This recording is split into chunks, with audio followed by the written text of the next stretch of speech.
Hi there, my name is Shannon and I'm Willamette Week's Music and Visual Arts Editor. I'm here today talking with Portland musician Chanticleer True, aka Shanti Darling. How you doing today? I'm doing pretty good, Shannon. How are you? Hanging in there. Yeah. Yeah. um, yeah, so I kind of want to start off by asking you, I've noticed that you've done like a couple remote DJ sets recently, and it's been about like 2 years since your last album. So what have you been up to musically?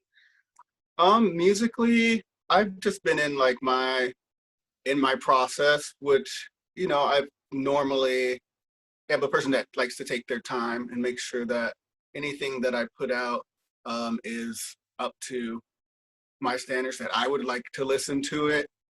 So just gaining new inspiration. I've been recording some and recording a lot actually during this quarantine. Um, so I have some new things. Maybe I'll release some singles this coming year, maybe in the fall, hopefully. But I don't really have like a projection. It just has to be kind of right, and maybe I feel like it's the right time. I know people want new music, so I'm working to get that at least some singles or something up sooner rather than later. I've been getting a lot of inspiration from the music that I've been playing out as a DJ. So that's been like a large part of my process actually, and it has been informing the sounds that I've been playing with. Yeah, it seems like your DJ sets have been a little like house music focused. Will that is that reflected in the music that you're recording and working on right now? Absolutely. Like, Absolutely. House is like it's my first love. It's like one of the things that I was immediately drawn to as like a young um, queer person trying to find their way, like in the world, going to clubs and dancing to house music and like raves and all of that stuff has been it's been like church for a lot of us. So that's where we go to let go. That's where we go to share, where we go to have a good time, where we go to connect. So it's a huge part of the queer culture. for sure. And something else that I've noticed that you've been up to during quarantine is you started a very delightful vegan cooking Instagram. So, Yeah. what was sort of like what sparked that idea? Well, I've always been uh, quite a foodie and a person that really enjoys cooking. And I've always kind of wanted to share some of the things that I cook, and occasionally I would put things up on my social media, but not too often, you know what I mean? Just every so once in a while, because I kind of like hated looking at people's food all the time unless it was like a dedicated food account. So I didn't want to like muddy up the feed with like some stuff. So I might put it in my stories or whatever. But recently I changed my diet a bit. And so I've been learning how to cook vegan. I've always been gluten free for a long while now, but um, been learning to cook vegan. And so I just kind of wanted to share that entire journey and just posting like my health journey, my mental health journey, my overall health journey, my food journey, just to stay connected to people and maybe inspire other people to give it a shot, give it a try. It's definitely helped me a lot during this whole mess, everything. Taking care of myself has kept me sane, really, um, and given me at some times when uh, you're overstimulated by everything that's going on, something else to focus on. So Yeah, for sure. Can you explain a little bit what your kitchen setup is?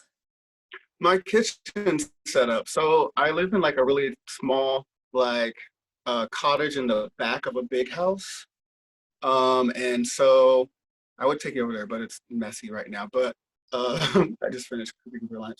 But basically I have like a induction burner on top of a mini fridge. There's like some shelves with like food. I have like a few pots and pans, regular utensils you have for a kitchen. I have a blender. Um, so it's just like a really makeshift. It's made to make simple things. I have a an air fryer oven over there that also doubles as a dehydrator. Can bake in it. So I just have like the bare necessities over there. And that kind of informs like what I'm making too. It keeps things like really honest and simple and clean and healthy, um, you know. So Yeah, for sure. I know you posted a picture the other day of some like very beautiful mint that you had harvested, and I'm curious if you have any like ingredients or spices that you really rely on like the most for flavor. yeah, I've learned how to make a vegan parm, and so I really love that because it gives me that cheesiness that nutritional yeast gives you, except with a little edge to it by adding like some lemon zest, a little bit of garlic powder. Um, I like to add a little bit of fennel pollen into mine, and it just really gives you that kind of Parmesan-y, nutty, cheesy taste on. I put it on pretty much any and everything. With that mint, I'm going to make. A friend of mine recommended that I make some mint chutney, so I'm going to do that. Um, Another friend of mine makes the Lao crispy rice salad. She recently made it for me, and it was so delicious. I almost dropped an F bomb, but it was so delicious, and I really want to make that. It has lots of herbs, mint, and you kind of just eat it with lettuce and like crispy rice. It's super delicious. So probably gonna make some condiments and throw it in some salads and things like that. Nice.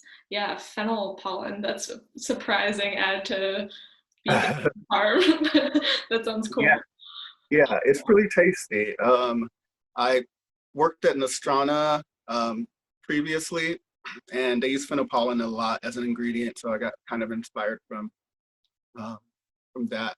And it's a really great ingredient. I really love it. So you should give it a try. Okay, good to know. Thank you. um, I'm curious. So you said that you recently went vegan. So far, what are your favorite things about being vegan, and then your least favorite things about being vegan? I love everything about it. It's definitely, I'm like I was saying, I'm trying to also share my overall health journey, and it's really affected my mental health. Like I'm a person that struggles just like everybody else, and um, have some issues with that, like a lot of people, and it definitely exasperated during this time. And eating healthy not only boosts your energy, but it just keeps your mind kind of right and like settled. And when you're eating like a lot of junk, um, I've learned that whenever I'm eating a lot of junk, like I get my anxiety is worse, my panic attacks, stuff like that is worse because I'm like a high anxiety person.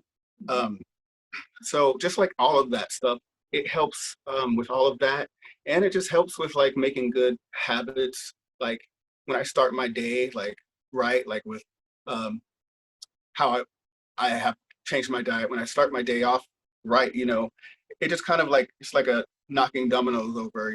Like bad habits build and build, just like good habits do. And you know, um, I think people should eat whatever the hell they want to eat, honestly. But this is what works for me, and some people have told me that been inspired to try it too, and they've been seeing some really great results. So I'm glad that I can like connect with people on that level and just kind of like share um, how to make all of this a little bit more tolerable through food and mental health and wellness. All right. Well, thank you so much. Those are all my questions, unless you have anything that you'd like to add or throw in there. No, not at all. I'm going to be doing some more content on the Shanti Cooks website, not website, Shanti Cooks Insta. Um, I got some like cool gadgets and some cool products that I really like. So I think I'm just going to start sharing some of that stuff with people as well. And yeah, just continue to share that journey and share information and connect with people.